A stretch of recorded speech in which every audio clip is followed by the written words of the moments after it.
Gimana ya biar nggak sakit saat berhubungan intim? Nyeri saat berhubungan seks itu sebenarnya banyak banget yang ngalamin. Sekitar 1 dari setiap 5 orang itu mengalami hal ini. Sayangnya, masalah ini seringkali dianggap normal, khususnya bagi perempuan. Sehingga kalau udah ngomongin seks itu, ya asumsinya, ya namanya juga hubungan seks, pasti sakit sih. Ya kan yang nikmatin biasanya laki-laki. Padahal harusnya kan nggak gini ya.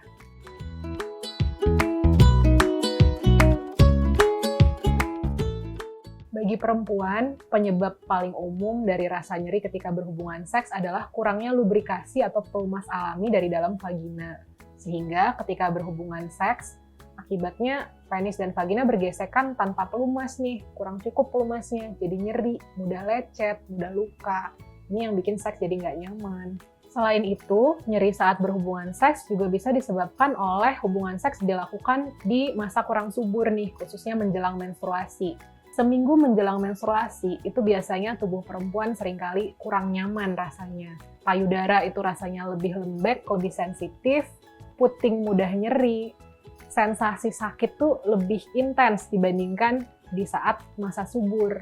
Nah, sebaliknya kalau hubungan seks dilakukan di masa subur, itu justru toleransi terhadap rasa sakit tuh lagi tinggi-tingginya. Jadi ketika hubungan seks dilakukan di masa subur, jauh lebih nyaman nih rasanya bagi perempuan. Karena ya lagi nggak ada rasa sakit, seru aja gitu.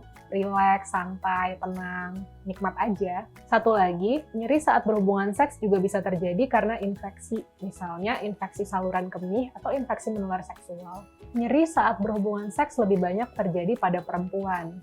Khususnya nih yang baru awal ya, baru berhubungan seks untuk pertama kali dan merasa nervous, tegang, belum berani buat komunikasi ke pasangan. Selain itu, bisa juga perempuan yang sedang mengalami kondisi hormonal tertentu, seperti sedang hamil, postpartum atau baru melahirkan, atau menopause, atau mengonsumsi obat-obatan tertentu nih yang ternyata mengurangi cairan lubrikasi alami dari dalam vagina. Selain itu, nyeri saat berhubungan seks juga bisa dirasakan oleh perempuan dengan kondisi medis spesifik. Misalnya nih, penderita vaginismus, yaitu suatu kondisi yang membuat otot vagina berkontraksi dan susah untuk dipenetrasikan oleh penis, begitu. Sehingga jadinya penis susah masuk dan kalau dipaksain tuh rasanya sakit banget. Ini memang kondisi medis yang cukup serius ya, sehingga apabila kamu merasa ada gejala-gejala seperti ini, penting banget untuk segera dikonsultasikan ke seksolog, dokter, atau psikolog. Salah satu yang bisa jadi tanda-tanda bahwa kamu mengalami vaginismus adalah susah ya untuk pakai produk-produk menstruasi tertentu seperti tampon atau menstrual cup. Untuk masuk ke dalam tuh rasanya susah banget. Ini bisa jadi tanda-tanda dari gejala vaginismus yang perlu dikonsultasikan tadi. Kalau laki-laki bisa nyeri saat berhubungan seks nggak sih? Meskipun lebih jarang daripada perempuan, laki-laki juga bisa merasakan nyeri ketika berhubungan seks. Misalnya karena penis terlalu sensitif. Penis tertekuk ketika sedang ereksi dan berhubungan seks. Misalnya agak intens nih ya seksnya, itu juga bisa sakit banget. Atau ada infeksi-infeksi tertentu nih, misalnya infeksi menular seksual. Sehingga perlu diperiksakan lebih lanjut. Biar nggak sakit kalau lagi berhubungan intim, yang pertama penting banget untuk mengkomunikasikan pada pasangan kalau memang sedang tidak ingin berhubungan seks. Apapun alasannya, entah karena badan lagi nggak nyaman, atau karena nggak mood, atau lagi jenuh, banyak pikiran. Hal-hal seperti ini itu kan jadinya kita nggak terangsang ya, dan kalau nggak terangsang hubungan seks itu jadi sakit. Nah, oleh karena itu, jujurlah dengan pasangan. Berikutnya, yang juga nggak kalah penting adalah perbanyak foreplay. Dengan lebih banyak foreplay, kita bisa mengurangi risiko nyeri ketika berhubungan seks karena tubuh lebih siap nih jadinya. Jadi lebih ada pelumas alaminya gitu loh. Mood juga jadi lebih enak, lebih bergairah, lebih terbangkitkan lah semangat untuk mesra-mesraan sama pasangan. Cara yang ketiga adalah dengan menjaga kebersihan organ reproduksi dan organ seksual dan juga menggunakan kondom gitu. Jadi untuk mencegah infeksi menular seksual yang bisa bikin nyeri ketika berhubungan seks. Penting juga nih untuk mengecek kondisi kesehatan, apakah memang ada infeksi menular seksual, lakukan secara berkala dengan pasangan. Berikutnya, yang juga nggak kalah penting adalah gunakan pelumas kalau memang butuh. Ada banyak nih jenis pelumas yang bisa dipakai. 3 di antaranya yang lumayan populer, pelumas berbahan dasar air, pelumas berbahan dasar silikon, dan pelumas berbahan dasar minyak. Nah, biasanya yang paling mudah untuk digunakan itu, yang serbaguna adalah pelumas berbahan dasar air. Karena baik ketika digunakan tanpa kondom maupun dengan kondom, dia cocok gitu. Dan kalau mau digunakan dengan sex toys juga yang sebagian besar biasanya terbuat dari silikon, tetap cocok. Tapi kekurangannya, kalau pelumas berbahan dasar air itu harus diaplikasikan beberapa kali karena cepat kering. Sementara itu kalau mau menggunakan pelumas berbahan dasar silikon, itu biasanya lebih licin, nggak perlu diaplikasikan beberapa kali dibandingkan dengan pelumas berbahan dasar air. Tapi pelumas berbahan dasar silikon ini biasanya cenderung lebih mudah untuk menodai spray, sehingga bisa jadi ada minusnya tersendiri gitu. Ya plus minus lah untuk setiap jenis pelumas yang berbeda-beda. Penting juga buat diingat kalau menggunakan pelumas berbahan dasar silikon, jangan gunakan sex toys yang berbahan dasar silikon juga ya. Soalnya kalau pelumas berbahan dasar silikon tuh nggak cocok sama sex toys yang bahannya silikon juga, bisa jadi sama-sama rusak, padahal udah dibeli mahal-mahal jadi rusak, kan sayang. Kalau pelumas berbahan dasar minyak gimana? Pelumas berbahan dasar minyak itu cenderung lebih tebal dibandingkan pelumas berbahan dasar silikon. Nggak perlu diaplikasikan berkali-kali juga.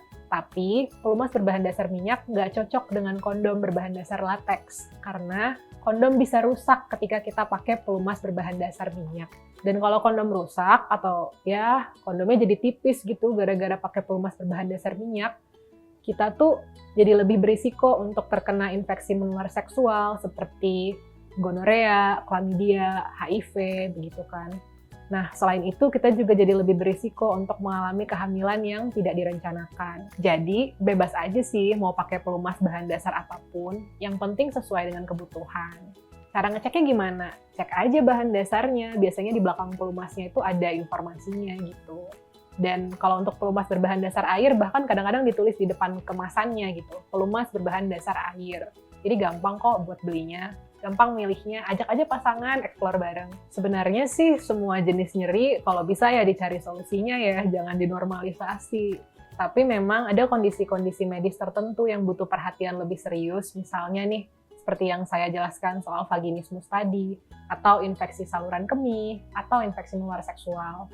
Semakin cepat ditangani, semakin baik, jadi jangan ditunda-tunda ya. Untuk infeksi saluran kemih dan infeksi menular seksual biasanya ada obat-obat atau terapi khusus dari dokter. Sementara itu, untuk vaginismus ada beberapa kombinasi treatment yang bisa diberikan, mulai dari latihan relaksasi otot-otot panggul, kemudian penggunaan yang namanya vaginal dilator, semacam alat untuk relaksasi dan sedikit membantu otot vagina agar lebih rileks dan lebih terbuka.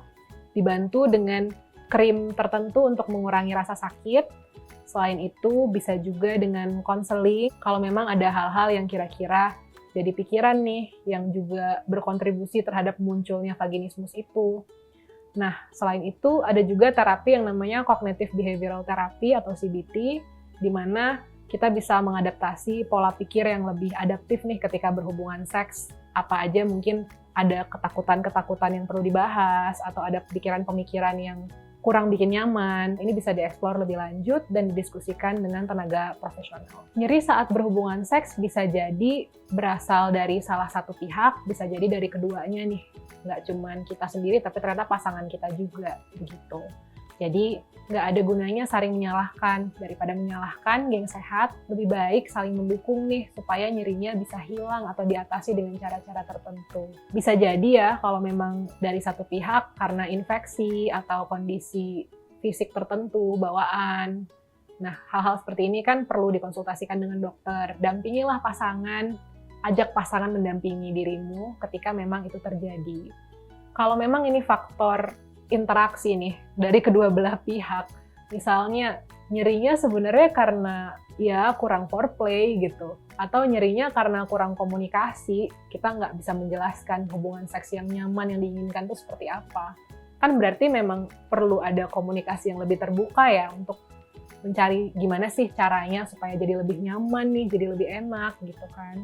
Memang kadang-kadang ya kita ngerasa malu ketika mendiskusikan hal-hal seperti ini ke pasangan. Tapi jujur tuh sebenarnya penting banget, jangan takut untuk ya bicara aja apa adanya. Bukan berarti kita nyalahin, oh berarti pasangan performa seksualnya jelek dong, atau pasangan nggak ngerti dong caranya berhubungan seks yang baik. Ya nggak gitu, namanya pasangan kan sama-sama belajar, ini hal yang normal, ya udah dijalanin bareng. Jadi geng sehat, masalah nyeri ketika berhubungan seks, sekecil apapun, tetap sebaiknya dicariin solusi ya. Apapun solusinya, ngomong sama pasangan, konsultasi profesional, lakuin aja. Jangan lupa setelah nonton video ini, share pengalaman kamu di kolom komentar ya.